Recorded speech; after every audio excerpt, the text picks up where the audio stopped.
आज हूँ छतु बेड पकेबार 7 दिन सकाळु कौलिया खरा पड़ी जरीटा को बर्तमान मु काढ़ीदेवी 6 दिन कंप्लीट होती। आज हूँ छतु बेड कर 7 दिन तो एपट खोलीदेली जरी बर्तमान सेपट खोलदेवी जहाँ भी पानी लगी जरी भलसे झाड़ीदेवा।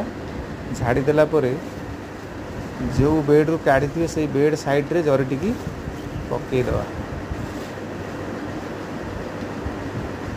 देखो बर्तमान ताकू पूरा फोल्ड करदेली। फोल्ड करके बर्तमान झाड़ीदेवा तले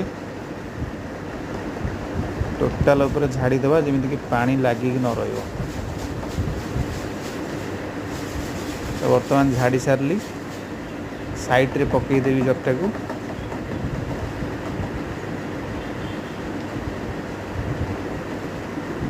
वर्षा आसिले घोड़ेदेवा, खरा हेले घोड़ेवा आवश्यकता ना, दिन मान खोला थी।